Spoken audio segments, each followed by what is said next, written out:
Oke, halo, selamat malam semua. Sambil menunggu nih.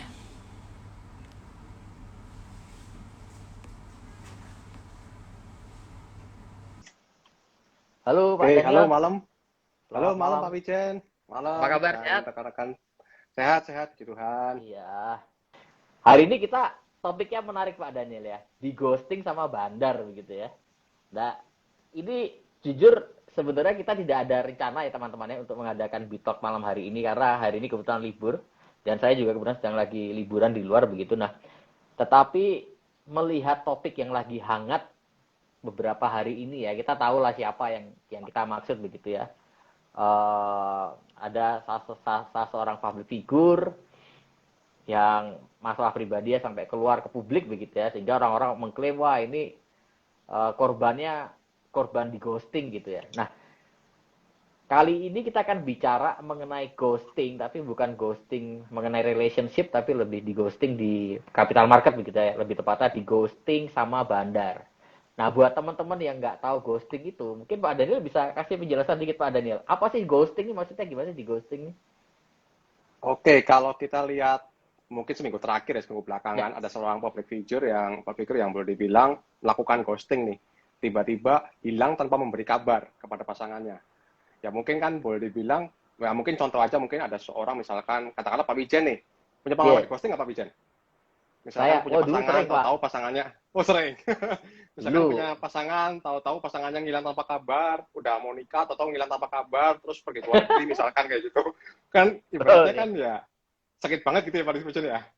Nah, Iya, iya. di capital market pun ya sebenarnya kita juga mendapati fenomena yang hampir sama sebenarnya kan. Kalau kita bicara mengenai ghosting ya. Mm-mm. Misalkan kita tahu, so, saham lagi digoreng nih, lagi hot-hotnya nih. Misalkan Ya, kalau Pak Wijen dulu pada sama cewek misalkan, Pak Wijen pasti kan kirim-kirim pesan-pesan romantis, betul nggak Pak Wijen? Kirim pesan-pesan romantis, kirim SMS-SMS mesra misalkan ke pasangan kan, betul nggak? kalau dulu pas PDKT iya Pak. Jadi tapi kalau sudah jadian udah berkurang gitu ya. Kenapa? Karena ibaratnya kalau kita apa namanya mancing gitu ya, kan kita kasih umpan untuk ikannya biar kena kan. Begitu udah ketangkep kan apa namanya ikannya nggak dikasih umpan lagi kan? Karena udah pada sama kayak Ya betul. saya itu ya kalau saya. Karena kalau yang lain nggak tahu ya. Kalau saya biasanya hot di awal itu PDKT. Begitu udah jadian udah boleh berkurang gitu ya. Iya betul, di Kapten juga sama Pak Wijen, tipikalnya sama. Kita Ya. misalkan kita sering dapat itu mungkin di saham-saham, mungkin third liner Mm-mm. sama second liner banyak kan biasanya ya. Lagi Betul. PDKT dikasih berita-berita bagus, umpan-umpan berita bagus, good news, terkait di-upgrade. Atau misalkan contoh saham, misalkan yang sering hot mungkin sebulan terakhir mungkin Antam. Waktu itu ada bilang, influencer itu bilang, Antam fly to the moon, harga ke 4.000, Tesla masuk Indonesia misalkan. Dikasih SMS-SMS mesra nih, dikasih apa namanya Betul, berita-berita betul, bagus betul. positif, pada akhirnya ditinggalin, harga habis harga 3.000-an, atau balik ke 2.000 lagi. Itu boleh dibilang Itu kan saya salah satu ingat, fenomena ghosting juga. Iya, betul. Itu by the way mengenai Antam ya. Saya ingat banget awal tahun ini ya. Awal tahun ini itu ada rame di grup kita ya Pak Des. Saya lupa di grup Bitok di yang jelas di grup Bitok ya. By the way, buat teman-teman yang belum join grup kita, ada kita punya grup Bitok, silakan join nanti bisa DM admin.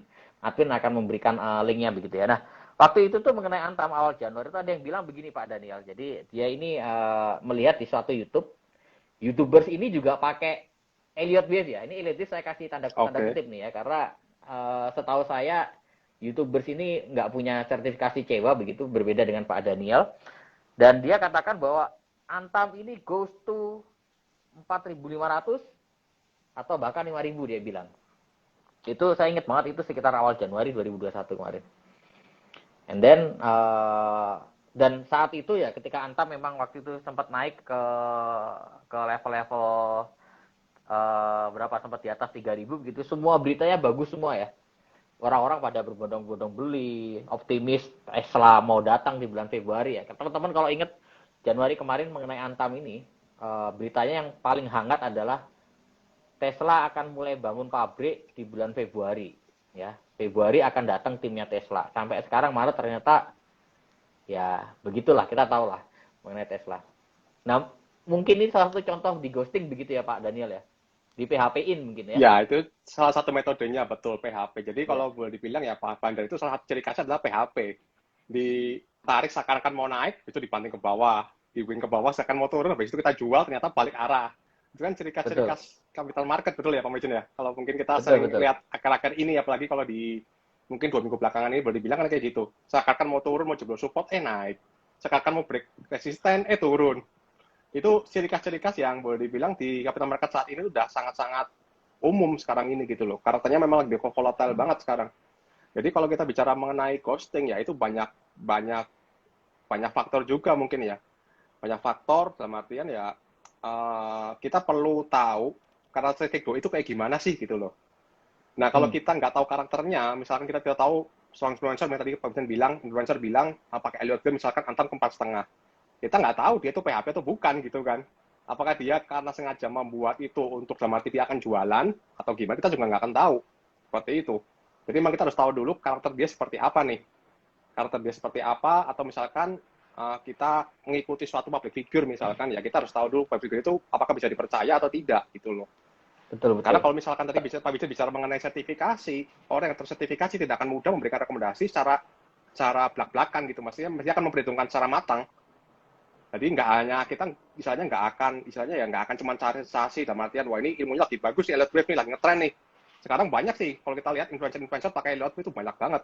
Tapi jarang Betul, sekali saya banyak lihat sekali. yang memang menggunakan itu sesuai dengan kaidah-kaidah yang ada. Itu jarang banget.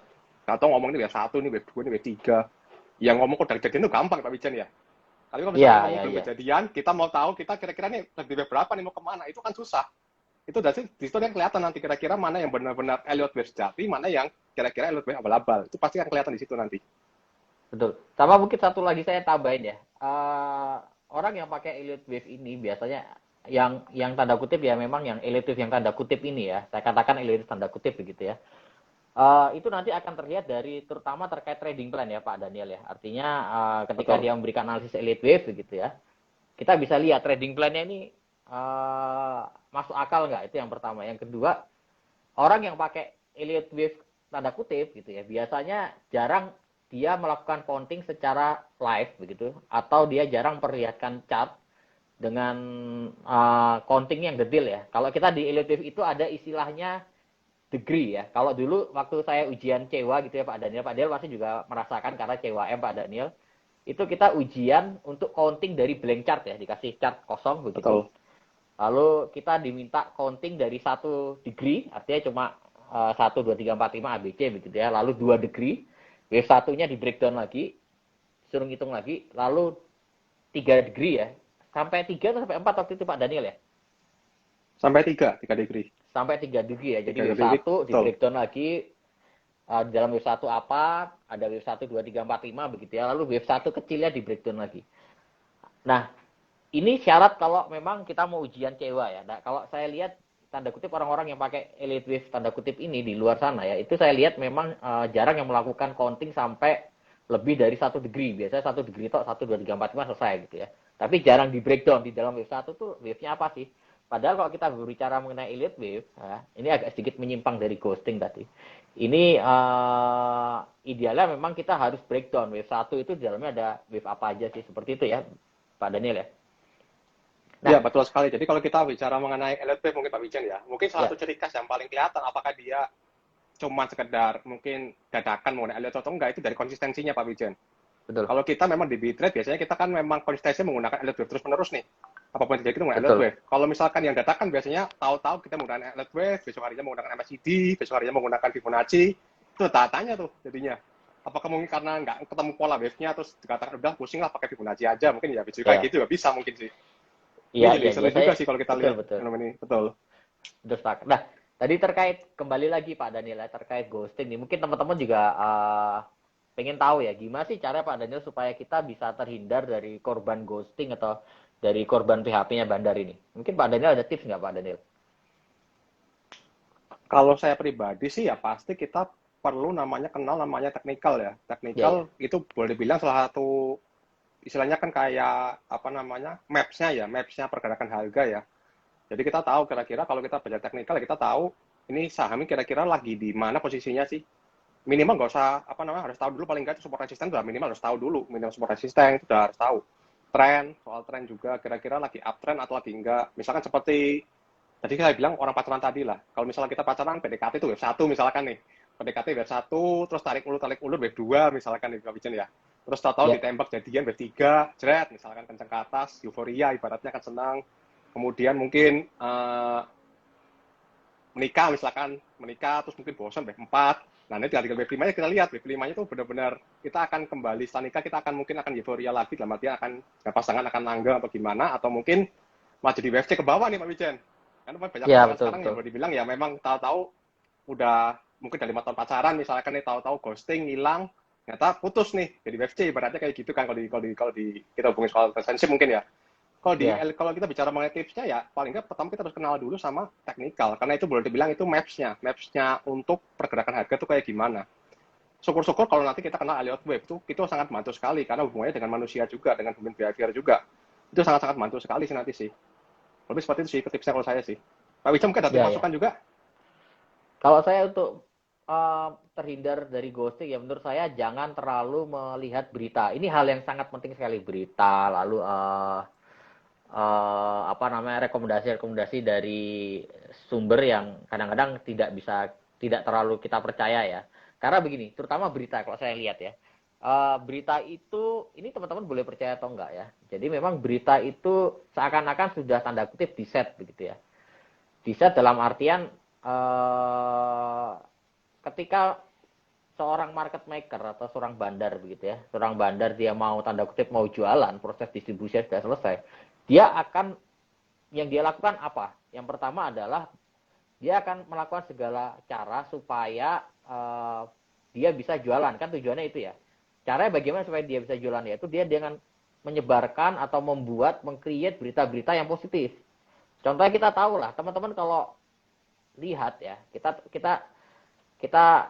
berkaca pada kejadian Antam kemarin. Waktu Antam naik di atas 3.000, semua berita bagus keluar. Semua analis bilang beli Antam. Semua orang bilang beli Antam. Dan berita sangat luar biasa. Tesla mau investasi di Indonesia. Waktu itu rumornya mau bikin pabrik mobil, yang mana sekarang akhirnya dibantah itu sekedar rumor. Kemungkinan besar masih akan bikin pabrik ya. Lalu terkait nikel juga yang harganya naik kencang terus ya. Nah, sentimen-sentimen atau berita-berita ini yang terus di-up oleh orang-orang yang saya rasa punya kepentingan di situ. Nah, oleh karena itu sebetulnya yang saya sarankan adalah jangan terlalu memperhatikan berita. Berita itu kalau buat kita ya Pak Daniel, kalau di Twitter itu sebenarnya buat lucu-lucuan ya. Artinya kita Ya kasih betul. berita, share berita itu sebenarnya ya buat apa? Buat pengetahuan aja, buat wawasan aja, tapi bukan berarti ini menjadi decision kita untuk melakukan transaksi jual beli. Kembali lagi kalau kita mau trading ya, kita harus fokus dengan yang Pak Daniel katakan tadi ya, tactical analysis ya. Lalu kita harus punya trading plan yang jelas dan harus disiplin. Jadi kalau emang udah jebol stop loss ya harus cut loss. Begitu ya Pak Daniel ya. Betul, setuju sekali Pak Wijen. Mungkin kalau kita ngomongin soal Antam mungkin ya kita nggak luput juga dengan kembarannya mungkin si Inko mungkin ya yang satu apa 11-12 lah sama Antam mungkin ya karakternya ya. Kita Betul. juga lihat Inko mungkin waktu di 6.000 tuh euforianya kelihatan banget Pak Wijen ya. Mungkin dalam artian beritanya di mana-mana, terus mungkin positif mengenai apa namanya industri baterai dan kawan-kawan. Itu euforianya kelihatan banget dan memang ciri khas market puncak ya kayak gitu ya kalau kita bicara mengenai Elliott Wave ya. Beritanya Betul. bagus-bagus, terus target price-nya di up terus boleh Ya. dibilang orang-orang tuh ya turun dikit beli. Waktu itu Antam Inko turun dari 6 ribuan turun ke berapa itu saya lupa, 5.500-an apa ya? Nggak salah waktu pertama Ya. kartu wave A-nya itu. Dan rebound pun di wave B-nya orang kan denial lagi. Orang kan denial sama artian, wah ini masih bagus nih Inko nih, masih ada harapan ke atas. Itu biasanya ciri khas dari yang tidak akan pernah kita rasakan kalau kita nggak pernah belajar Elliott Wave. Itu pasti. Betul. Kalau kita lihat juga tahu Nah, ini bahwa oh ini juga wave B nih. Ya, betul. betul. Dan ini juga pelajaran penting ya, apa yang di-sharing sama Pak Daniel itu hal yang penting. Jadi kalau dalam elective ini kita belajar tidak hanya sekedar counting, tapi kita belajar untuk mengenal karakter dari gelombang tersebut. Sehingga dalam Elliott Wave itu sejak tahun 1930 ya, Elliott Wave ditemukan oleh Ralph Nelson tahun 1930-an begitu. Itu sampai sekarang polanya tidak berubah, behavior tidak berubah, karakter dari setiap gelombang tidak berubah. Sebagai contoh karakter di wave B tadi yang sempat Pak Daniel katakan. Setiap di wave B itu adalah rebound sebentar lalu nanti diikuti dengan penurunan yang di dalam. Itu adalah wave B biasanya. Wave B itu adalah karakternya denial yang dikatakan Pak Daniel. Artinya setelah koreksi dalam wave A begitu ya, dia turun wave A begitu. Lalu dia rebound sebentar. Biasanya nih ketika rebound sebentar nih orang-orang kan berpikir ini pasti akan break new high lagi. Beritanya bagus lagi. Nah ternyata enggak. Ternyata kembali terkoreksi dah. Itu salah satu karakter di wave B. Lalu karakter di akhir wave 5 itu biasanya wave 5 itu berarti akhir dari uptrend ya. Baik jangka pendek, menengah maupun panjang. Itu biasanya akan banyak berita-berita bagus. Itu karakter kedua yang teman-teman bisa cermati. Lalu karakter ketiga yang teman-teman bisa cermatin adalah ketika berada di akhir koreksi, terutama akan kelihatan banget kalau itu koreksinya jangka menengah begitu ya, trennya jangka menengah, akhir downtrend jangka menengah, itu biasanya akan banyak berita-berita jelek. Itu bertahun-tahun, dari tahun 1930 karakternya seperti itu. Dan dari pertama kali Bitrate mengedukasi masyarakat Indonesia mengenai elite wave dari tahun 2012 di Jakarta begitu ya. Itu kita sampaikan hal yang sama. Artinya kalau sudah downtrend lama lalu berita jeleknya keluar, itu biasanya justru ini adalah akhir dari koreksi begitu ya. Jadi justru ketika harga saham turun dalam lalu berita-berita jelek keluar, terus ada orang bilang wah ini investasi Antam, Tesla batal investasi misalkan. Terus ternyata nanti mungkin ada berita-berita buruk yang lain gitu ya. Ini justru menunjukkan bahwa kemungkinan besar downtrend akan segera berakhir. Bukankah begitu Pak Daniel? Iya, betul sekali Pak Wijen. Iya. Mungkin kalau kita bicara mengenai tadi ya masalah ghosting, tadi kembali ke ghosting lagi, Ya. ya memang biasanya sih memang saat terpuruk dalam arti saat benar-benar, mungkin Pak Wijen pernah coba mungkin ya, mungkin sebagai lelaki ya mungkin pernah lah, mungkin saat wanita sedang di bawah di titik karena di patah hati atau mungkin lagi di apa namanya desperate-nya, itu akan lebih mudah bagi pria untuk masuk. Ya Pak Wijen ya? Begitu kan ya? Laki-laki apalagi desperate-nya lagi patah hati, itu kan masuk, betul kan? Nah, itu juga ciri khas di wave C, biasa akhir kayak gitu. Orang desperate, orang maunya, waduh ini gimana nih? Putus cinta, mau bunuh diri aja. Biasanya itu ciri khas dari akhir wave C ya, kalau kita bicara mengenai analogi relationship ya. Justru kadang-kadang ketika momen itulah ya, ketika lagi desperate itu justru kadang-kadang suatu titik balik ya, turning point ya. Atau Betul. kalau istilah buku-buku motivasi itu tipping point-nya justru kadang-kadang di situ ya, di titik baliknya Betul. kita, di mana kita berbalik menjadi akhirnya lebih baik lagi gitu, menjadi individu yang lebih baik lagi ya. Oke. Betul. Pak Daniel, terkait ghosting tadi ya, kita udah belajar apa itu ghosting, lalu udah belajar gimana cara sih supaya terhindar dari ghosting. Lalu yang kita belum tahu nih Pak Daniel, teman-teman belum tahu adalah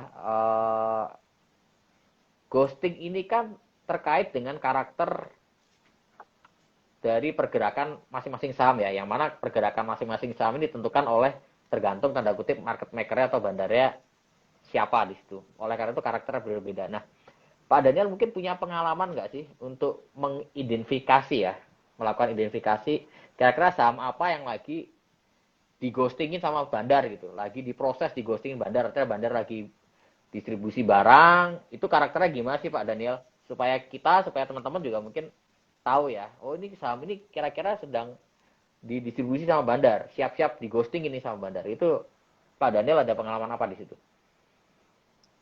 Oke, kalau saya pribadi pertama pasti kita bicara mengenai teknikal dulu ya. Kalau teknikal biasanya dikasih nanti muncul divergen. Dalam artinya kalau misalkan kita bicara mengenai teknikal, satu mungkin muncul divergen tadi. Dalam artian ya, ini misalkan harganya bergerak naik, ternyata indikatornya bilang turun misalkan nih, berlawanan arah. Itu biasanya ciri khas mau di ghosting biasanya sih udah di akhir-akhir kenaikan, biasanya kayak gitu. Kemudian kalau kita bicara mengenai sosiomod ya Pak, kita bicara mengenai apa lingkungan, dalam artian ya pasti bicara mengenai apa namanya behavior dari market maker-nya. Jadi misalkan kita bicara mengenai relationship kan kita tahu bahwa ketika PDKT kan gencar nih, kita ngirim SMS mesra, ngirim apa, terus tahu tolak ukur tarik ulur misalkan, tarik ulur, kemudian UF3 misalkan udah jadian kirim bunga, terus kirim hadiah, misalnya kayak gitu kan. Di mana namanya di saham pun juga sama gitu loh. Kita tahu bahwa biasanya ketika si doi lagi kirim-kirim berita sebaik-baik mungkin, pasti ada something tuh gitu. Jadi kita nggak mungkin bisa boleh dibilang ya kita terlalu polos lah sama artinya untuk menanggapi bahwa ketika ada berita bagus memang harga akan naik, nggak seperti itu gitu. Jadi memang kita harus melihat semuanya. Belum tentu seperti itu dari, Pak Daniel ya. Betul. Kita melihat semuanya. Kita basic kembali ke mungkin ya eh, tinggal laku manusia lah. Seperti itu loh. Berarti ya memang kalau kita tahu kita lagi PDKT misalkan, pasti kita akan melakukan hal yang sama dengan yang mereka lakukan. Nah, Pak Wijen, misalkan nih, Ya, kita betul. tahu nanti misalkan Pak Wijen lagi PDKT orang, misalkan si A. Gimana cara narik supaya si A tertarik sama kita? Ya kirim SMS mesra, kirim hadiah misalkan. Dibikin tahu-tahu, mungkin kalau kita bicara main teknikal, ada namanya mungkin buying climax ya, mungkin orang bilang buying climax ya. Harga naik Paying sangat climax. cepat, agresif, betul ya, harga naik Volume sangat besar cepat, banget, agresif ada di blow of puncak, volume gitu volume ya. besar banget, betul, ada blow up volume, tahu-tahu begitu harga balik atau dengan sangat cepat. Itu kan sebenarnya hampir mirip-mirip dengan karakteristik manusia ketika menjalani hubungan sebenarnya kan. Pak Wisam mungkin ada Pak pandangan? Daniel jangan curhat Pak Daniel. Ya, Iya, iya, Pak iya, Wisam iya. mungkin ada Betul, pandangan Pak betul. Wisam terkait betul. Terkait Pak Wisam mungkin terkait tadi ghosting kira-kira Pak Wisam kira-kira ada tips nggak Pak Wisam? Atau masukan kira-kira kalau yang Jadi mau ghosting memang kira-kira gimana di pengalaman Pak Wisam sendiri nih? dari pengalaman saya biasanya Sam yang mau di ghosting itu kelihatannya tadi yang pada intinya sebetulnya betul yang katakan Pak Daniel bicara tentang indikator ya. Atau technical ya. Biasa ada divergence itu kalau kita bicara pakai MACD kita ada divergence. Lalu yang kedua dari berita tadi dari sentimen. Berita biasa positif-positif. Yang ketiga akan banyak upaya-upaya untuk menaikkan pamor dari emiten tersebut atau dari saham tersebut. Misalkan tidak hanya dengan berita atau misalkan dengan mengadakan webinar ya pembicara dari emiten tersebut ya. Atau misalkan ngundang analis atau orang-orang institusi begitu ya untuk berkomentar mengenai saham itu misalkan. Itu juga salah satu ciri ya. Lalu kalau kita lihat dari running trade-nya ya, kalau kita lihat dari pergerakan layar itu biasanya saham-saham yang mau di ghosting itu biasanya akan ramai Ramai, di running trade betul. ya. Kalau dulu Betul. zaman dulu nih Pak Daniel, polanya kayaknya sudah mulai berubah. Kalau zaman dulu itu polanya adalah bermain dengan satu lot gitu ya. Rame Betul, running trade-nya dibaca rame ordernya. satu lot ya. Tapi kayaknya sekarang sudah mulai geser ya. Artinya terlihat seolah meskipun kita lihat di running trade itu kelihatannya ada institusi besar atau investor besar yang beli satu saham ini dengan agresif begitu ya. Dia beli satu level dia habisin semua pindah ke bid atau dua level pindah ke bid gitu ya. Sehingga membuat persepsi publik bahwa oh ini ada investor besar yang masuk dari something gitu ya. Lalu akhirnya retail akhirnya mulai ikut masuk. Tapi nggak berapa lama biasanya diguyur lagi kayak gitu ya. Naik 2-3 poin habis itu dibuang lagi, 2-3 poin buang lagi. Jadi saya lihat polanya sedikit berubah. Kalau dulu bermain di running trade dengan satu lot, sekarang lebih advance. Dia masuknya seolah-olah menjadi institusi besar, dia beli banyak, cepet. Tapi di sisi lain, nanti tidak lama kemudian ini akan ada pihak lain yang keluar dengan jumlah yang besar juga ya. Jadi kelihatan masuknya besar, tapi di sisi lain nanti akan ada yang keluar besar. Ini pola yang saya lihat Pak Daniel selama mungkin sekitar 6 bulan terakhir, polanya seperti itu.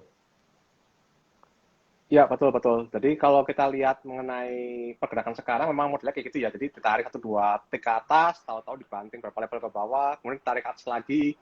Ya, emang itu karakter-karakter yang sekarang mungkin ya, karena kita lihat sekarang ya, mungkin karena kebanyakan transaksi kita didominasi oleh retail, dan retail biasanya tertarik sama suatu saham yang boleh dibilang naiknya itu agresif. Mungkin setelah kedua level ditarik, atau dibanting, itu bicara retail seneng tuh, wah ini pullback nih, beli nih. Nah, kadang gitu sih, jadi kas atau distribusi kayak gitu biasa sekarang. Memang benar mengalami perubahan banyak. Jadi waktu kita dulu 2011 itu kita lihat biasanya kalau udah setik apa slot, wah ini ciri khas distribusi, tahu ghosting nih bannernya ngilang, bit overnya ngilang misalkan nih bitnya tahu puluhan ribu, tahu blek hilang cuma 300-an, tahu guyur ke bawah, Betul. diisi lagi, bisa kayak gitu ya sekarang ya. Kalau sekarang mungkin enggak ya. Kalau sekarang Kita udah lihat mungkin berubah ya, sekarang udah polanya agak itu berbeda saya sih. lihat berubah ya. Betul, itu udah agak Betul, berbeda. Jadi kalau artinya kita memang mungkin ya betul, mungkin karena faktor manusia juga sedikit mulai mengalami perubahan ya. Jadi kalau dulu kita ya bicara mengenai technical, biasanya istilahnya pullback-nya ideal, sekarang kebanyakan retest-nya lebih nih, lebih dalam dikit, biasanya lebih dalam dikit, tapi nanti closing ditarik ke atas. Jadi memang agak ada sedikit perubahan sih, agak sedikit dinamika di dalam analisa technical juga sebenarnya. Kalau kita bicara betul. mengenai behavior tadi ya. Memang ini sangat menarik Betul sekali dan sih Pak Wijan ya, kalau kita bicara mengenai pergerakan bandar. Betul. Ya, dan kalau saya lihat begini juga Pak Adil, artinya perubahan behavior dari bandar ini sebetulnya juga banyak dipengaruhi oleh kemudahan orang untuk melakukan opening count ya. Karena gampang sekali untuk opening count, online bisa, di mana-mana bisa, itu satu. Yang kedua, fee trading yang semakin kompetitif. Kalau dulu mungkin awal-awal tahun saya mulai trading begitu ya, mungkin 0,15, 0,18 gitu ya. Kalau kita pakai dealer 0,25. Tapi sekarang banyak yang menawarkan fee cukup rendah, 0,1 misalkan ya. Dan itu banyak sekali. Nah, ini menyebabkan dengan fee yang kecil, otomatis apa namanya, cost transaksi, cost of fund-nya juga menjadi relatif lebih kecil begitu ya, sehingga membuat fleksibilitas market maker ini kalau saya lihat menjadi lebih fleksibel, lebih bebas, lebih banyak strategi yang bisa dipakai ya. Dengan contohnya tadi yang saya katakan di awal, beli agresif beberapa tingkat begitu ya, tapi di sisi lain dia jualan begitu ya. Dia bisa melakukan hal itu kenapa? Karena cost transaksinya itu relatif kecil dibandingkan dulu yang memang lebih mahal untuk si transaksi. Ini saya lihat cukup menarik ya, sangat menarik sekali. Lalu yang ketiga juga pertumbuhan digitalisasi ya. Kalau saya lihat zaman dulu rasa-rasanya trading itu sebagian masih banyak pakai dealer ya, by phone begitu ya. Oh, Seingat saya 2006 waktu pertama kali saya mulai trading itu baru 2 atau 3 sekuritas yang pakai online. Tapi kalau sekarang saya rasa sebagian besar sekuritas di Indonesia semuanya udah pada online trading. Jadi ini membuat apa kalau dengan ada online trading, pergerakan market maker itu lebih cepat, order juga lebih cepat ya, lebih gampang untuk melakukan koordinasinya seperti itu. Ini quite menarik sih Pak. Kalau kita bahas mengenai bagaimana pergerakan bandar di market itu saya lihat juga cukup menarik ya. Nah, kembali lagi nih Pak ke topik kita terkait ghosting tadi ya. Tadi kita udah berbicara di depan apa itu ghosting, lalu bagaimana menghindarinya ya. Lalu kita udah belajar identifikasinya, ghosting itu bagaimana kalau di capital market itu ya. Lalu berikutnya lagi nih Pak, kira-kira menurut Bapak saham-saham apa yang relatif aman dari ghosting? kalau biasanya pengalaman saya ya pasti saham-saham yang memang kapitalisasi besar tuh biasanya kan akan susah untuk menaikkan kan boleh dibilang ya karena butuh modal yang lumayan besar. Betul. Boleh dibilang ya saham-saham yang mungkin ke RQ45, mungkin IDX 30 itu akan relatif lebih susah untuk dimanipulasi harganya gitu loh. Kita bicara mengenai mau ngedam barang misalkan, mau ngedam barang berapa banyak gitu untuk menurut market kalau nggak beberapa fund yang mungkin akan melakukan pembuangan kan. Atau mungkin pada saat di balancing, mungkin kalau kemarin kita lihat ada beberapa saat waktu ada suatu saham misalkan di dam, misalkan contoh akhir bulan kemarin lah, kita lihat ada suatu saham misalkan di dam sangat agresif misalkan itu karena faktor rebalancing aja, bukan karena ghosting sebenarnya, karena faktor rebalancing, pada kayak gitu kan. Jadi kalau Betul. untuk saham-saham yang memang susah untuk di ghosting ya mungkin saham-saham yang boleh dibilang ya blue chip tadi itu yang kapitalisasi besar, pemainnya banyak, dan terutama banyak fund di situ. Itu akan sangat Ya susah sih ya, dimanipulasi biasanya sih. betul. Mungkin kalau saya boleh tambahkan sedikit padahal fundamental juga harus bagus itu satu. Betul. Lalu liquid, jadi banyak saham-saham yang market cap-nya gede kayak Arto gitu begitu ya.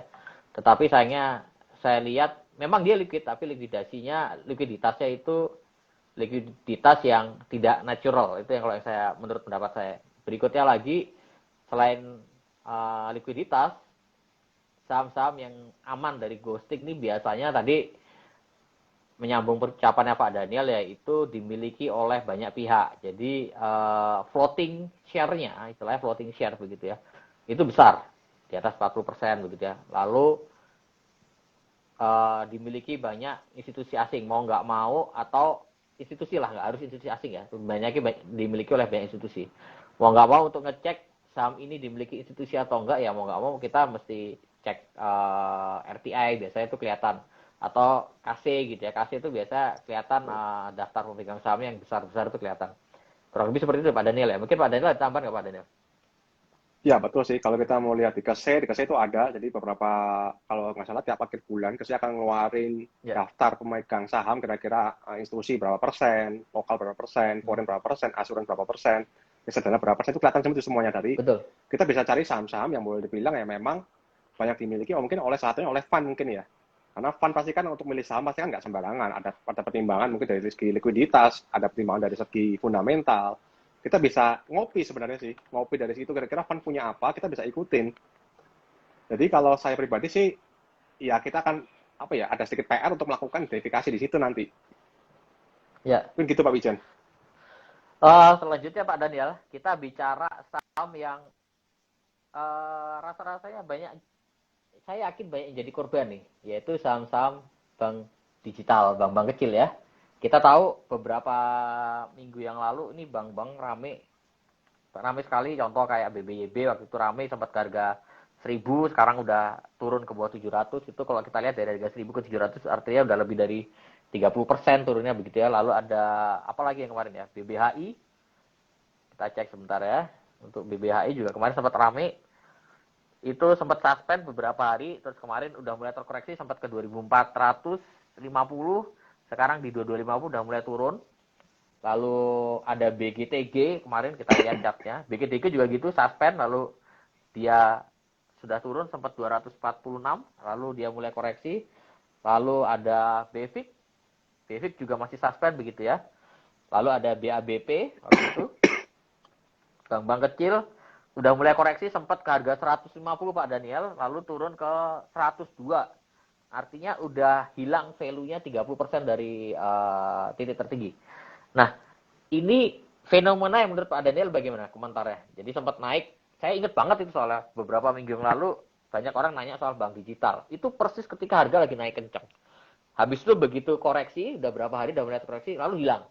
Tiba-tiba pihak-pihak yang bersuara mengenai bank digital hilang. Menghilang semua. Berita-berita mengenai bank digital juga hilang, udah nggak ada.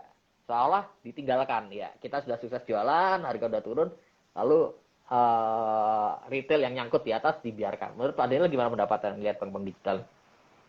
Ya kalau menurut saya sih itu ditinggal pas lagi sayang-sayangnya Pak Wijan ya. Lagi sayang-sayangnya naiknya ditinggal di situ kan. Ya itu satu fenomena Betul, yang betul. memang tidak akan lepas dari capital market sih. Itu memang ya boleh dibilang memang ada namanya pump and dump ya. Boleh dibilang ya memang apa namanya dibikin naik dulu, masyarakat mulai tertarik, mulai menyadari ada something di bank digital. Padahal kan kalau kita lihat kan valuasinya mungkin sudah terlalu mahal ya untuk ukuran sekarang ya. Kita bicara mengenai hope, mengenai apa namanya harapan bahwa ini akan menjadi sesuatu yang menarik di beberapa tahun ke depan. Tapi kita bicara mengenai valuasi, mungkin sudah masuk yang premium mungkin kalau kita bicara mengenai bank-bank kecil tadi ya. Ada Wah, BPHI, itu Pak Bisin premium bilang sekali ada ya. premium sekali, betul. Padahal kita tahu bahwa memang prospeknya bagus, tapi apakah bisa dihargai semahal itu ya? Ya silakan masyarakat yang menilai lah. Kalau saya pribadi sih melihat pergerakan itu saya sih nggak berani untuk masuk terus terang. Takutnya Jadi di PHP lagi nanti, iya. betul. Jadi saya baca sedikit Pak Daniel ini beberapa PE ratio dan book value ya. Kalau kita bicara bank, kita pakai book value juga. Bank-bank kecil yang kemarin sempat naik ya, saya baca sedikit. BBHI itu PE-nya per 2012 kemarin itu sekitar 143 kali, sementara book value-nya 26 kali BBHI. Lalu kita lihat BGTG coba. BGTG itu sama PRS kita 154 kali. Lalu kita lihat apa lagi kemarin yang naik kenceng ya. BEVIC juga PRS 240 kali begitu ya. Ini juga menunjukkan bahwa bank-bank kecil secara PE memang mahal, dan bahkan kalau saya lihat ada beberapa bank-bank yang bank kecil yang kemarin naik itu yang ternyata laporan keuangannya malah minus gitu ya. Dan Betul. Dan ini menunjukkan bahwa memang kelihatan sekali bahwa kenaikan bank yang kecil-kecil kemarin itu kenaikan yang nggak sehat. Jadi sifatnya hanya harapan ya. Harapan bahwa bisnis akan transformasi digital ya, itu betul. Itu akan menjadi sentimen positif. Itu betul. Tetapi dampaknya itu baru bisa dirasakan tidak dalam waktu 1 tahun. Karena kita tahu untuk bertransformasi digital itu nggak mungkin selesai dalam waktu hitungan bulan. Pasti hitungan tahun. Artinya nanti akan mulai tercermin dampaknya ya. Mungkin tahunan gitu ya. Kecuali Anda sebagai seorang investor ya, ngapain harus ikut-ikut masuk ke saham-saham digital yang harga naiknya sudah tinggi, lebih pullback. Nah, yang terakhir Pak Daniel, mungkin kita saya boleh minta pendapat Pak Daniel terhadap Bang Arto. Bang Arto ini kemarin juga sempat rame, berapa minggu kemarin rame karena terkait akuisisi oleh Gojek ya masuk ke dalam Arto. Gojek, betul. Lalu harganya break new high lagi Pak Daniel kemarin. Sempat terakhir ditutup di harga 10.975. Kalau menurut Pak Daniel, apakah Bang Arto ini akan bernasib sama dengan bank-bank kecil yang lain? Artinya akhirnya akan mengalami auto reject beberapa hari begitu? Kalau tadi yang menyebutkan dari hasil pembicaraan kita tadi selama mungkin kurang lebih 40 menit ya, boleh dibilang melalui hal yang sama sih sebenarnya sih. Kita boleh dibilang kan udah mulai muncul good news-nya nih. Udah muncul berita baik udah mulai muncul. Tinggal tunggu aja nih. Kira-kira kapan si market maker akan mulai ngedam nih. Akan mulai ngedam sehingga harga kan balik arah. Itu pasti akan kejadian mungkin. Menurut saya sih nggak akan lama lagi harusnya. Udah mungkin tinggal tunggu waktu aja. Ini tadi yang saya sebutkan ini berdasarkan data saya pakai data online trading karena saya nggak bisa buka RTI. Ini yang tadi saya sebutkan Pak Daniel, satu bank yang lagi hype tapi laporan keuangannya minus, salah satunya adalah Arto. Minus, betul. Arto itu minus net profit 2020 annualized ya, estimate itu sekitar 140 miliar. Itu minus cukup gede. Per-nya minus 830. Minus 800. Betul.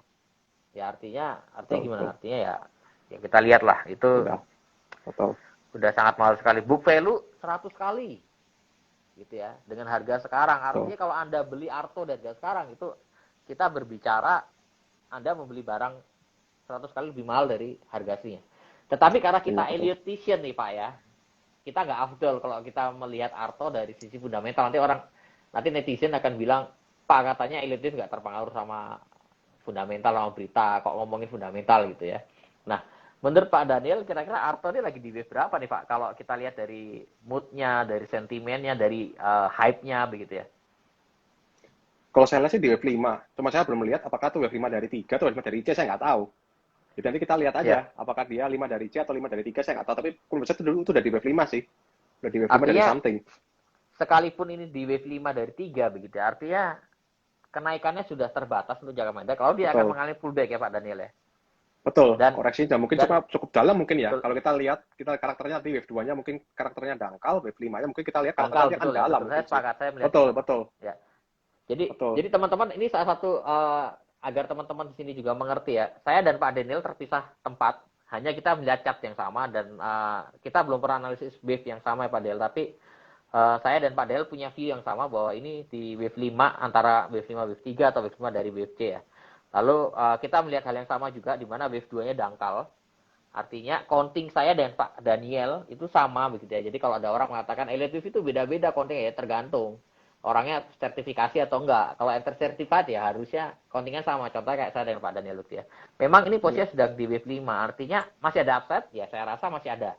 Tetapi relatif terbatas dan sudah tidak worth it sama risknya ya. Karena kalau tadi yang menyambung perkataan Pak Daniel, ya menyambung perkataan Pak Daniel tadi, kalau wave 2-nya dangkal, kemungkinan besar wave 4-nya akan dalam. Ya, kalau kita lihat juga bisa saja Artos itu, Bang Arto itu bukan tidak mungkin kembali lagi ke bawah Rp8.000. Betul ya Pak Daniel. Karena kalau kita lihat bank-bank digital kan itu unik ya. Betul, itu unik banget. Betul. Ya. Betul. Begitu. Jadi memang kita lihat ada sangat unik ya. Pertanyaan, iya, ada banyak pertanyaan tadi Pak Wijan saya lihat. Saya ke skip soalnya banyak yang dari semua. Oke, menurut Pak Wijan nih. Kita coba jawab. Gimana ngomong soal CPO Pak Wijan? CPO nih gimana Pak Wijan? CPO. CPO ini menarik Pak Daniel karena kita lihat berita terhadap CPO ini akhir-akhir ini minim loh. Padahal sempat ramai waktu itu sekitar Desember ramai, habis itu udah menghilang lagi. Dan kalau saya lihat menghilangnya berita CPO ini bukan karena uptrend sudah selesai, tapi sebenarnya ini karena masuk posisinya di wave 4 rata-rata. Artinya kalau kita belajar elite setelah wave 4 ini selesai, sebagian besar saham CPO itu masih akan lanjut lagi bikin wave 5. Saya identifikasi beberapa saham yang memang sudah confirm running di wave 5 dari wave A atau dari wave C begitu ya. Itu satu SMP itu sudah confirm tuh lagi running di wave 5. Tepatnya sekarang lagi di wave 3 dari wave 5. Lalu yang masih lagging, yang masih ketinggalan itu saudaranya LSIP, London Sumatera Malaysian. Betul. Ya, itu baru selesai wave 4, baru di awal wave 5. Kalau kita lihat SMP itu sudah break puncak wave 3 kemarin ya. Di mana puncak wave 3 SMP itu di harga 486 di bulan November awal ya. Udah break, sekarang harganya 494. LSIP ini juga harusnya sama. Dia harusnya akan break puncak wave 3. Puncak wave 3 di 1480 ya. 1480 itu harusnya akan break 1480. Targetnya masih bisa ke sekitar 1600, target kedua di 1300 sampai 1750. Begitu juga dengan saham-saham yang lain ya. Kecuali ALI. Kalau ALI saya lihat pergerakannya relatif lebih terbatas dibandingkan LSIP, SIMP, lalu SSMS. SSMS itu juga menarik untuk diperhatikan. Ya, setuju sekali Pak Wijen. Memang yang kalau saya CPO Ya, sih, ini saya coba mantau 2 saham doang sih. Sebenarnya cuma LSIP sama SSMS doang. Kalau yang SMP sama apa namanya ALI saya jarang mantau terus terang. Memang itu udah menarik sekali sih. Ini berarti kode nih. Ya. Ini teman-teman kode nih bahwa saham LSIP dan SSMS punya upside yang relatif lebih Menarik. besar dibandingkan saham-saham CPO yang lain menarik ya. Ini kode dari Pak Daniel. Oke. Pak Daniel, ini ada pertanyaan terkait konstruksi. Konstruksi gimana Pak? Dibantai terus gitu ya. Nah, mungkin Pak Daniel ada view nggak terkait konstruksi? Ya mungkin kalau kita sempat melihat, mungkin ya ikut gathering membership 2 minggu lalu mungkin ya, kita sempat bilang betul. para membership bahwa view kita untuk konstruksi memang bearish ya. Kita bilang ke member itu view kita bearish untuk konstruksi. Jadi boleh dibilang ya kalau ada pantulan ya memang itu hanya sifatnya temporer, kemudian akan turun lagi. Yang saya agak-agak expect itu kemarin cuma ternyata pantulannya pendek banget ternyata pantulannya kemarin. Ternyata nggak sampai 23,6, mungkin cuma 14,6 kita Wijen ya. Sangat-sangat pendek sekali, Ya. kemudian turun. Seperti Wika, mungkin Betul. PTPP, atau mungkin kemarin ada WSKT juga. Sangat-sangat pendek. Jadi kalau misalkan menurut saya kalau memang karena view termnya untuk yang apa namanya waktu turun itu kalau nggak salah itu 5 subwave, 5 pergerakan ya di intraday-nya, besar kemungkinan nanti turunnya juga akan 5 subwave. Dalam artian ya konstruksi ini masih awal dari bearish sebenarnya, awal dari WFC sebenarnya sih. Masih ada downside yang cukup lumayan untuk konstruksi, baik itu Waskita, Wika, PTPP, Adikarya. Itu sebenarnya hampir sama, mirip-mirip karakternya. Oke. Itu kalau nggak salah puncak wave B-nya itu di pertengahan Februari ya Pak ya, rata-rata ya. Kayak PTPP saya lihat di Betul. pertengahan Februari semua ya, tanggal 16-an gitu ya. Ya, betul. Tanggal 16 atau antara tanggal 9 atau tanggal 16, beda-beda tiap saham ya. Artinya sebenarnya ini udah bagian masuk dari wave C ya, betul ya? Awal dari WFC, betul sekali. Ya. Kita juga lihat karakternya kemarin sempat juga banyak berita bagus mengenai SWF. Ini kalau Wajeng amati mungkin waktu bulan Januari itu banyak sekali berita-berita bagus mengenai SWF ya. Sebelum di ghosting sama mungkin penunggu konstruksi ya. Betul. Positif banget beritanya auranya SWF ini. Ya. Kadang-kadang saya gatel Pak Daniel mau tanya ke orang-orang yang kemarin tanda kutip ngepom-pomin SWF itu. Termasuk media-media gitu. Ini SWF gimana kalau udah nggak ada beritanya lagi? Begitu SWF udah resmi, logikanya ini udah resmi semua, udah jadi ya kan? Ya. Terus kenapa harga sahamnya turun kok nggak masuk akal gitu? SWF waktu belum diketok, waktu belum ditandatangan, belum resmi, harga sahamnya naik terus, SWF-nya beritanya di mana-mana. Begitu SWF dari ketok, harga saham mulai turun, ternyata beritanya malah hilang. Tanda kutipnya ya itu yang saya katakan. Ini benar-benar di ghosting gitu ya. Pihak-pihak yang dulu ngepom-pomin konstruksi SPF tiba-tiba sekarang hilang begitu ya. Nah ini salah satunya. Nah Pak Daniel kalau saya lihat ya terkait konstruksi ini ya, mungkin di beberapa benak pertanyaan dari netizen kita malam hari ini mungkin bertanya kira-kira Pak Daniel mungkin masih ada nggak kesempatan untuk saham-saham konstruksi itu naik lagi ngelebihin puncak di akhir tahun kemarin ya, akhir tahun 2020 kemarin ya rata-rata ya. Mungkin nggak Pak Daniel setelah koreksi ini selesai Anda kata? Kita lihat kalau dibilang possible ya, masih possible sih. Ya. Masih possible, tapi nanti kalau misalkan turunnya agak dalam ya jangan kaget pokoknya. Masih possible. Karena secara relatif juga kan boleh dibilang naiknya kemarin rata-rata 3B Pak Wijen ya, kalau kita nggak salah Bang. Nggak tahu kita konten kita sama atau enggak. Kalau saya lihat sih kontingan besarnya kemarin waktu dari bottom itu waktu konstruksi bottom di bulan kalau salah bulan Maret atau April ya kalau salah ya bottomnya konstruksi itu sampai naik kemarin di bulan Januari kalau salah itu tiga gerakan besarnya sebenarnya, artinya masih bagian dari korektif juga. Saya lihat juga cuman kita nggak tahu kita nggak tahu apakah nanti view besar itu apakah bagian dari flat correction, dalam arti nanti kita tahu konstruksi akan naik lagi agresif ke atas ABC begitu ya, who knows. Betul, tapi kita perlu antisipasi bahwa WB-nya akan dalam. Biasanya kalau kita bicara mengenai flat itu WB-nya akan dalam, jadi kita jangan kaget misalkan nanti misalkan SKT turun ke bawah 1.200 misalnya, jangan kaget gitu loh. Nah, itu memang udah bagian dari bagian dari pergerakan EW-nya kayak gitu. Jadi kita udah bisa antisipasi duluan sebenarnya. Ya. Ini gitu Pak Ini, Wijen. ini yang tadi sempat Pak Daniel sempat sampaikan juga ya, memang sayang sekali, amat sangat disayangkan bahwa saham-saham Cosix ini reboundnya limited ya, terbatas banget. Kita harapin wave B-nya tuh masih lanjut paling nggak sampai 3 bulan, 4 bulan begitu ya, ternyata hanya berlangsung kurang lebih 1,5 bulan dari Januari sampai Februari pertengahan. Dan itu udah kelihatan di beberapa saham khusus kayak PTPP yang sudah break lowest di bulan Januari udah break, lalu yang belum tuh kita masih belum break, harusnya juga akan ngikutin break itu. Makanya kemarin juga kita keluarin kita dalam list rekomendasi kita Pak Daniel, karena kita melihat juga view-nya arahnya harusnya akan kembali turun lagi. Lalu Wika juga belum break lowest, harusnya akan ngikutin itu Pak kalau saya lihat ya. Hampir, betul. Ya, dan saham-saham konsik lainnya amat sangat disayangkan sekali, reboundnya pendek banget itu sebetulnya kemarin. Pendek, betul. Ya, lalu ada pertanyaan Pak terkait Friend gimana Pak? Apa bisa kira-kira sampai 100? Ini juga Friend kemarin rame ya tentang right issue. Lalu Friend naik kemarin tutup menguat di level 91. Menurut Pak Daniel view-nya gimana nih? Sampai 100 nggak kira-kira? Kalau bilang mengenai kemungkinan, mungkin aja Pak. Masalahnya adalah, kan kita tahu bahwa Friend itu more issue ya, 120 kalau nggak salah ya. Dan biasanya memang kita tahu bahwa saham itu sebelum bilang saham Friend itu udah naik dari sekitar 65 kalau nggak salah Pak Wijen ya, 65 ke 90 something itu tanpa ada koreksi. Dari 50-an Pak, bahkan bottomnya di 50-an ya? Awal Februari ya. Februari ya, belum tanpa ada koreksi yang signifikan. Jadi boleh bilang ketika ada good news kayak gini, ada baiknya justru kita melakukan contrarian trading, kita melakukan justru jual, menurut saya sih, bukan untuk beli. Memang isu di 120, betul kan? Memang isu di 120, tapi bukan berarti bahwa harga akan ke sana. Kadang-kadang kan pada orang bilang bahwa, oh harga isu di atas nih, harga pasti ke sana. Belum tentu. Siapa bilang gitu ya? Ya kayak gitu kan ibaratnya. Itu memang kadang-kadang kayak gitulah. Itu anehnya capital market kita kayak gitu kadang-kadang. Orang terlalu percaya sama cerita yang boleh dibilang nggak logis. Jadi kalau kita bicara mengenai growth tadi ya kita harus menggunakan logika kita nih. Iya betul. Nanti kalau kita prediksi nih Pak, berita tentang red issue Friend ini mungkin akan hilang lagi. Mungkin sekitar 2 minggu, 3 minggu ke depan setelah Friend turun lagi ke harga 70 gitu, tiba-tiba berita tentang red issue hilang.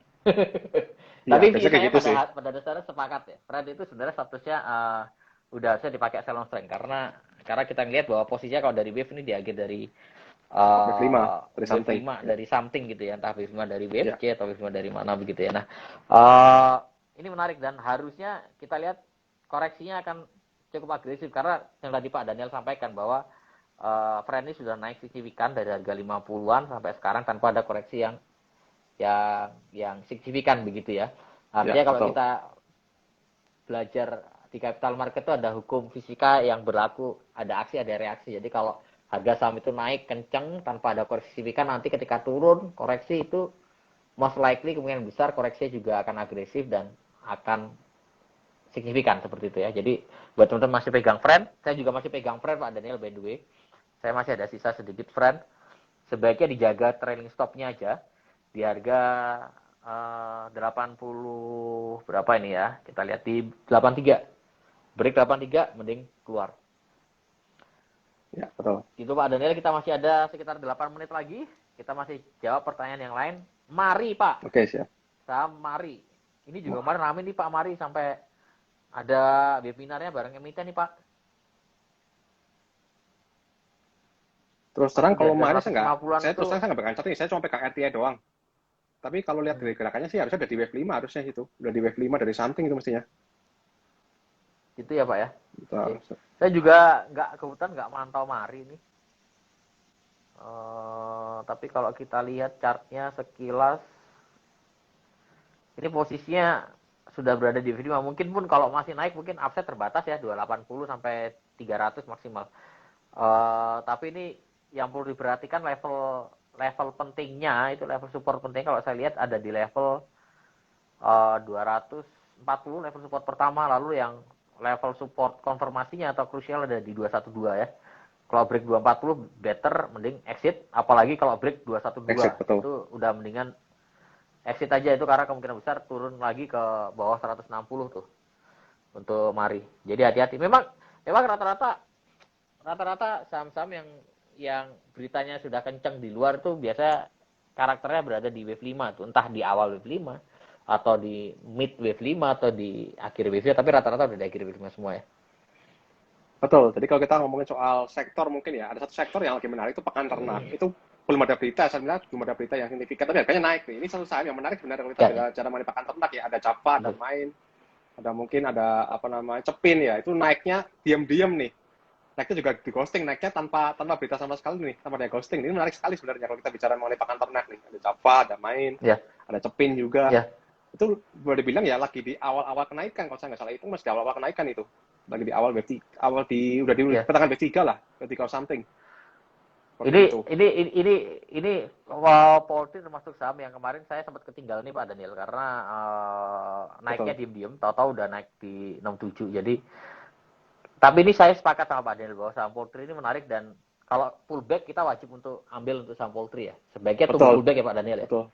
Kita tinggal tunggu pullback. Saya sepakat. Itu kalau saya lihat juga harusnya saham Polri akan naik lebih tinggi dari puncak di bulan akhir November atau sebelumnya. Awal Desember ya. Java itu rasa-rasanya udah kita sama Pak Wijen. Cepin belum, harusnya nyusul tuh. Ya ini menarik. Pak Daniel ada satu pertanyaan ini menarik dari fans berat kita Pak Faradi ini. Om Wi, Om Dan boleh di-share nggak cara praktis untuk deteksi bandar movement lewat running trade? Terus ada lanjutan lagi, mana yang harus diperhatiin? Lot gede tapi jarang-jarang atau lot kecil tapi sering-sering? Nah, menurut Pak Daniel gimana Pak Daniel? Jadi kalau saya pribadi, jadi kalau mungkin di luar banyak aliran bandar gitu, mereka sering lihat katanya mesti lihat broker Sumari dan kawan-kawan. Menurut saya itu sih nggak penting, justru nggak penting. Tapi entah kenapa milenial sekarang tuh melihatnya tuh kayak penting banget tuh broker Sumari tuh. Kita lihat, wah ini si YP beli nih, berarti retail beli. Time to sell lah. Itu kan boleh dibilang kan hal-hal yang boleh dibilang sudah nggak relevan lagi di masa sekarang gitu loh. Kita tahu bahwa mereka banyak sekali institusi atau market maker menggunakan YP justru gitu loh. Itu hal-hal yang boleh dibilang sudah nggak familiar. Jadi makanya kemarin kita ada petisi mau dihilangkan running trade itu boleh bilang ya buat apa petisi gitu loh. Nggak penting juga gitu loh. Ngapain gitu. Jadi kalau kita bicara Pak Faradi nanya mengenai cara praktis deteksi bandar movement lewat running trade ya. Tadi kita lihat bahwa mungkin yang pertama adalah cara makan ya. Cara makannya gimana? Agresif enggak?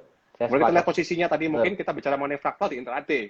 Biasanya kalau saham-saham yang game on, Pak Wijen bilang game on. Biasanya sih di fraktal intraday-nya ada gejala nge-break nih, betul, break.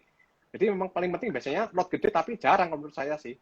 Kalau lot kecil untuk sampai sering-sering, sih justru promosi, mau turun biasanya sih, di rolling istilahnya. Lalu yang kedua Pak tambahan lagi, diem-diem, betul. Harganya. Iya, diam-diam tahu udah naik 5%. Diam-diam itu ya. Iya. Betul. Itu salah satu karakter saham tuh mau game on gitu. Lalu tadi terkait ini Pak menanggapi statementnya Pak Daniel terkait broker sumber itu memang sudah nggak relevan ya dan saya prihatin sebetulnya Pak Daniel ya memang banyak indikator-indikator yang menjajakan bahwa atau yang ngajarin bahwa ngelihat saham digoreng itu lihat siapa yang beli siapa yang jual. Kalau yang beli retail kemungkinan besar ini mau diguyur gitu ya. Kalau yang jual retail misalkan jualnya YP, PD, KK itu kemungkinan besar sahamnya lagi diakumulasi. Itu menurut saya prihatin Pak karena tampaknya edukator ini belum ngerti betul, belum kenal betul bagaimana market maker sebetulnya itu bekerja di capital market itu belum ngerti ya. Betul. Padahal nanti seperti Pak Daniel sampaikan itu sudah menjadi hal yang lumrah biasa ketika market maker menggunakan broker-broker retail YP, PD, KK itu lumrah dan bahkan lagi ngetren Pak sekarang. Kalau menurut saya, kenapa? Karena satu online tradingnya bisa diandalkan, yang kedua fee-nya sekarang kompetitif sekali begitu ya. Nah saya rasa lalu yang ketiga, ini yang ketiga paling penting nih Pak. Kenapa banyak market maker yang saya lihat pakai broker-broker retail gitu ya. Fasilitas fundingnya itu cukup besar dibandingkan sekuritas yang lain. Ya, limit betul, kalau kita lihat. BTW Pak Wijen ini tinggal 2 menit waktunya ntar takutnya nggak keburu. Tinggal 2 menit, betul. Oke. Betul, mungkin tampaknya dari Pak Wijen mungkin. Closing statement dari saya. Tips mungkin, ya. Yes. Jadi kita sudah belajar banyak pengalaman dari Antam, dari Breeze ya, dari konstruksi, lalu terakhir Bank Digital ya, bahwa ketika saham itu banyak sekali berita bagus, harganya udah naik kenceng, rame, hype begitu ya. Ini adalah ciri-ciri ciri-ciri bandar siap-siap ngeghosting teman-teman. Exit. Jadi harus hati-hati. Kalau teman-teman punya barang, exit. Kalau nggak punya barang, sebaiknya hindari untuk beli. Kalaupun mau beli, sebaiknya one day trade, buat trading. Pokoknya harus siap-siap, trading plan-nya harus ketat. Begitu kena cut loss, harus berani cut loss. Kalau nggak berani cut loss, mendingan nggak usah. Jauhi. Ya. Banyak cari saham-saham yang fundamental bagus. Dan saya tekankan lagi, kita untuk menghindari ghosting, carilah saham-saham yang fundamentalnya bagus. Yang memang saham-saham itu dimiliki oleh banyak institusi begitu ya. Itu mungkin closing statement dari saya, Pak Daniel. Dari Pak Daniel mungkin gimana? Ya mungkin kalau dari saya, mungkin kalau sudah tahu mau di ghosting, ya putuskan dulu sebelum diputuskan oleh bandar, kan gitu kan. Kalau memang sudah tahu kena stop loss, ya buang dulu sebelum harga itu semakin turun. Mungkin dari saya sekitar itu sih, singkatnya sih. Jadi memang harus disiplin sama trading plan kita. Oke, mungkin Pak Wijen, belum waktunya sudah mulai ngepres ya waktunya. Oke, thank you.